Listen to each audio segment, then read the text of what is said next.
इस प्रकार ध्वनि काव्य का लक्षण तथा उदाहरण दे चुकने के बाद काव्य के गुणीभूत व्यंग्य नामक दूसरे भेद का लक्षण करके उसका उदाहरण देते हुए आचार्य मम्मट लिखते हैं, अतादृशी गुणीभूत व्यंग्यम व्यंग्ये तु मध्यमम, अर्थात अतादृशी व्यंग्य उस प्रकार के व्यंग्य के न होने पर गुणीभूत व्यंग्य होता है तु मध्यमम, और उसे मध्यम काव्य कहते हैं। यहाँ अतादृशी से तात्पर्य है वाच्यार्थ अनतिशयनी, अर्थात वाच्यार्थ की अपेक्षा अधिक चमत्कार युक्त न होने पर। तो इस प्रकार इस कारिका का अर्थ होगा अतादृशी व्यंग्य वाच्यार्थ की अपेक्षा अधिक चमत्कार युक्त व्यंग्य के न होने पर गुणीभूत व्यंग्य होता है तो मध्यमम, और उसे हम मध्यम काव्य मानते हैं। एक बार पुनः अपन इसका अर्थ करते हैं। अतादृशी अर्थात वाच्य से अधिक चमत्कारी व्यंग्य के न होने पर गुणीभूत व्यंग्य नामक ये दूसरे प्रकार का काव्य होता है तो मध्यमम, और जो मध्यम काव्य कहा जाता है। जैसे उदाहरण ग्राम तरुणम तरुण्या नववंजुल मंजरी सनाथकरम पश्यन्त्या भवति मुहुर्नितरां मलिना मुखच्छाया। नववंजुल मंजरी सनाथकरम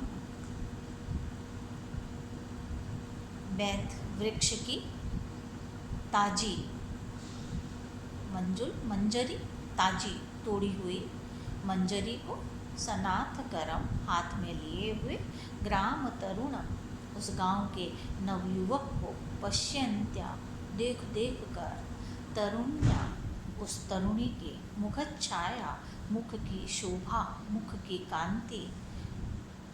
मलिना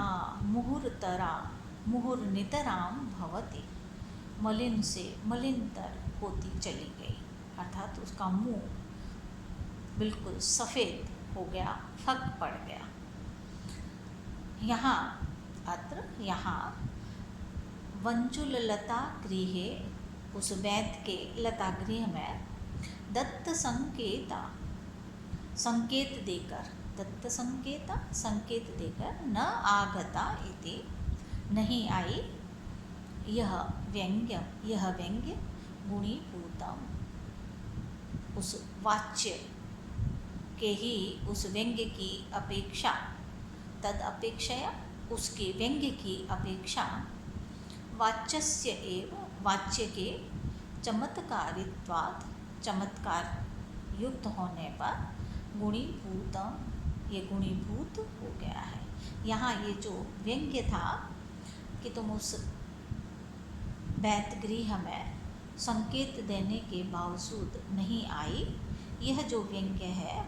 इस व्यंग्य की अपेक्षा ये जो वाच्यार्थ है कि उसके मुंह की शोभा मलिन से मलिनतर होती गई, इस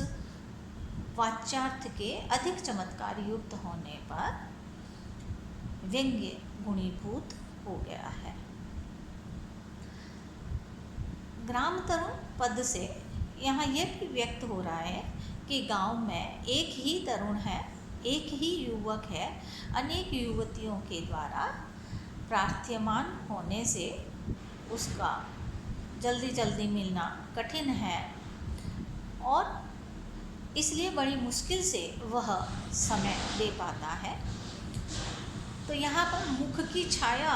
मुख की शोभा मलिन से मलिनतर होती गई, ये पश्चाताप का अतिशय यहाँ पर सूचित होता है तो यहाँ व्यंग्यार्थ की अपेक्षा ये जो वाच्य अर्थ है अधिक चमत्कार युक्त होने से गुणीभूत व्यंग्य का उदाहरण दिया गया है। वाच्य और व्यंग्य दोनों जहाँ समान स्थिति में हो वहाँ भी व्यंग्य के वाच्यातिशायी न होने के कारण गुणीभूत व्यंग्य ही होता है, लेकिन आचार्य मम्मट ने उसका उदाहरण यहाँ नहीं दिया है।